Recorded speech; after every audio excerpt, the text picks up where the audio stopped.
ever woken up, fully aware, but completely unable to move? Your eyes are open, your mind is awake. You're trying to scream, but nothing comes out. It's one of the most terrifying sensations the human brain can create. But here's the truth. This experience isn't supernatural. It's not a sign of danger, and it doesn't mean something is wrong with you. Tonight, we're breaking down the science of sleep paralysis, what it really is, why it happens, and what your brain is doing during those frozen moments. Because once you understand it, the fear begins to disappear. And if you're new here, welcome to Sleep Curious, where we explore the mind, the night, and the mysteries hidden between your dreams. Settle in. Let's dive deeper. Sleep paralysis is, at its core, a timing glitch, a temporary mismatch between your consciousness and your ability to move. It happens when your brain wakes up, but your body is still in REM paralysis, the natural shutdown that keeps you from acting out your dreams.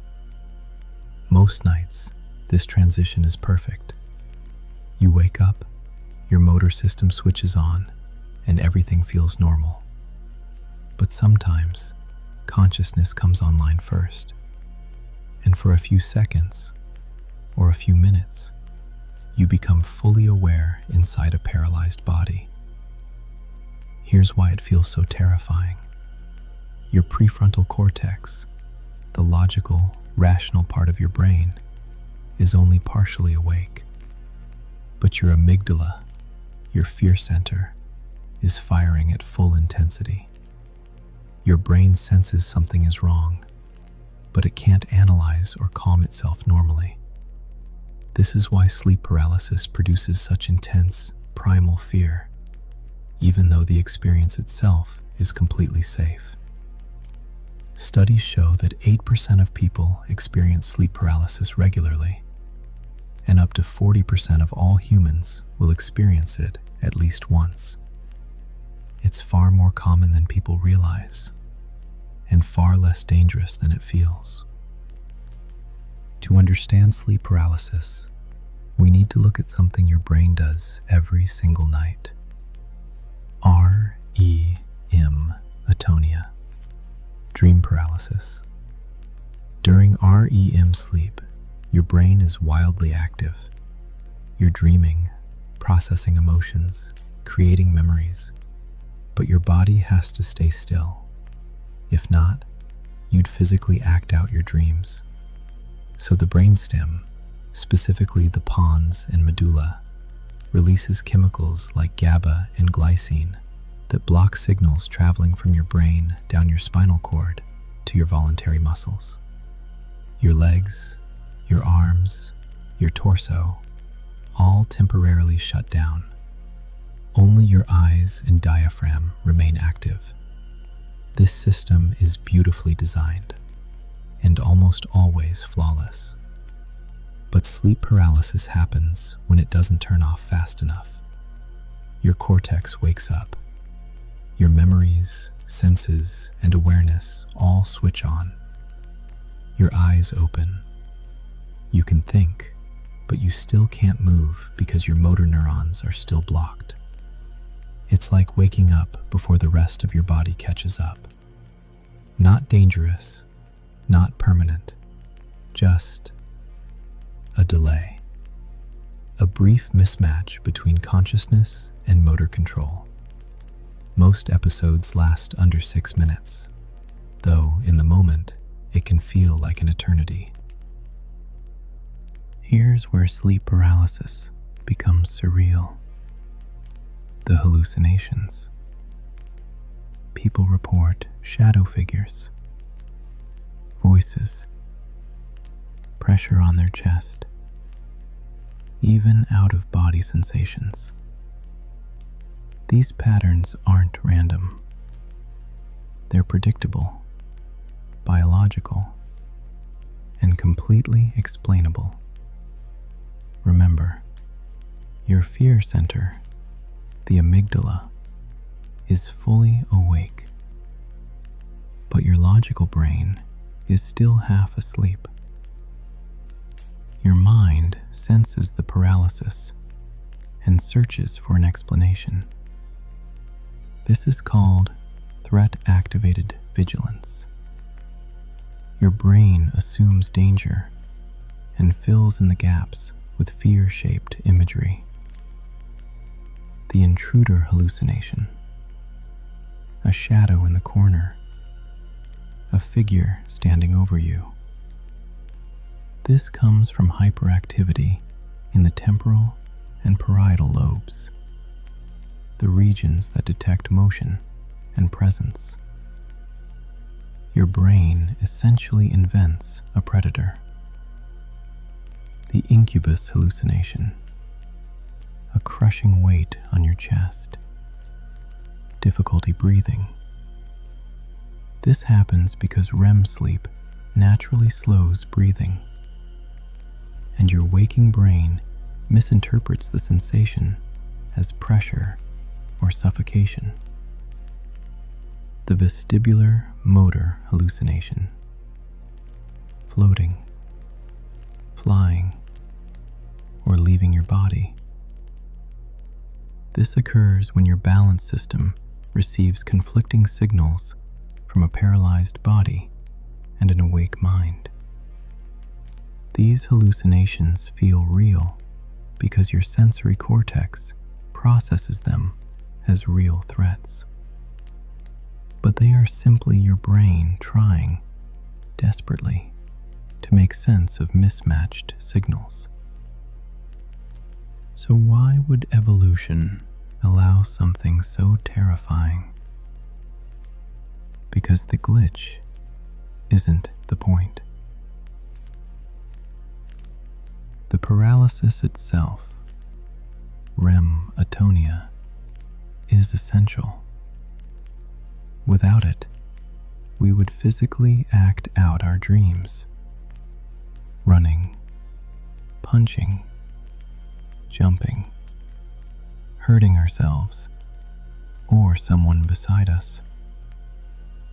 REM behavior disorder, a condition where the paralysis fails, shows how dangerous this can be. So evolution prioritized safety during dreams, even if it means that once in a while, you wake up inside that safety system. And the hallucinations? Those may be evolutionary leftovers too. For millions of years, being paralyzed meant one thing: danger, a predator, an ambush, a threat you couldn't escape. So when your brain wakes up and finds you unable to move, it pulls from the oldest survival instinct we have.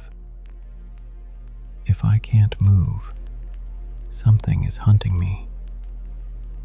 The shadowy figure isn't a demon. It's the amygdala's best guess based on ancient survival programming. Understanding this doesn't erase the intensity, but it does remove the mystery.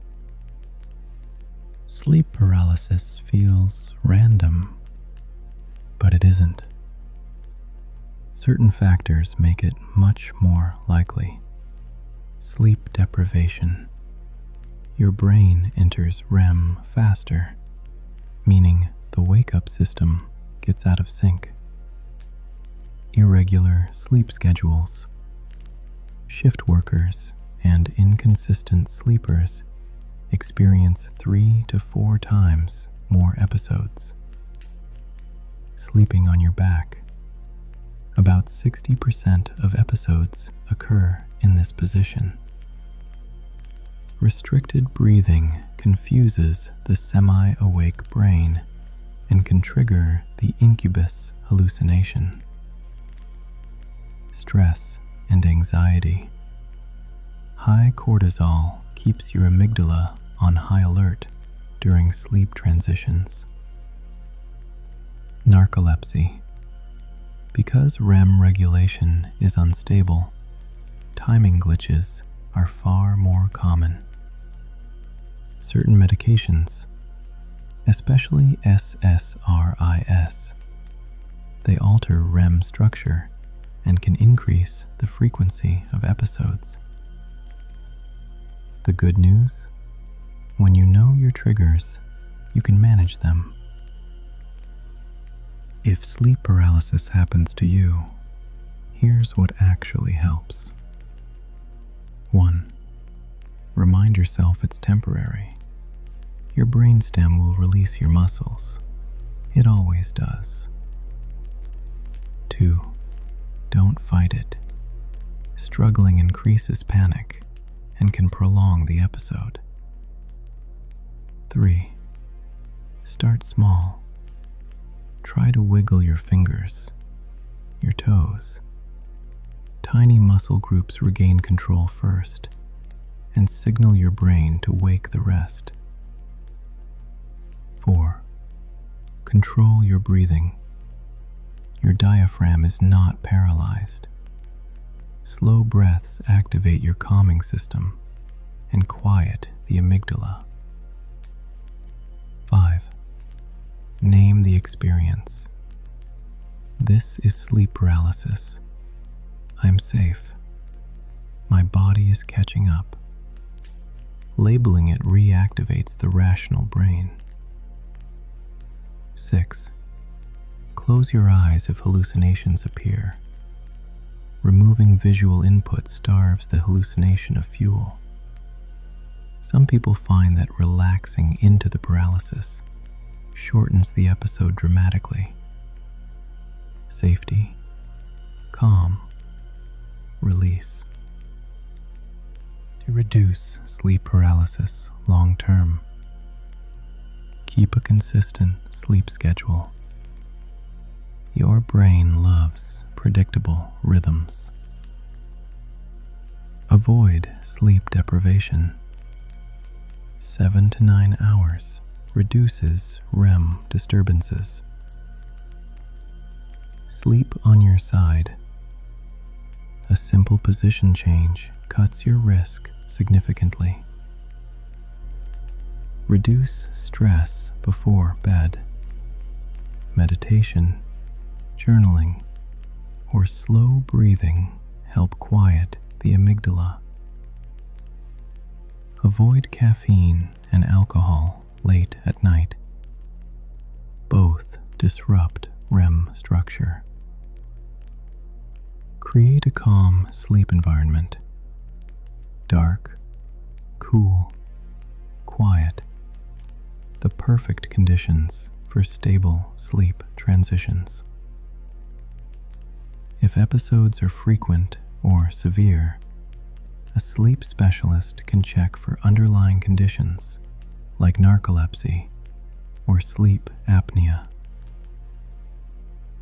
Sleep paralysis feels like a nightmare, but it's simply your brain's dream safety system running a few seconds too long. The shadows, the pressure, the terror, those are the amygdala's guesses, not reality. Now you know the truth, and knowledge is the most powerful antidote to fear. So if it happens again, you'll breathe through it. You'll stay calm, and you'll wait for your brain to gently reconnect you with your body. Until then, sleep peacefully and stay curious.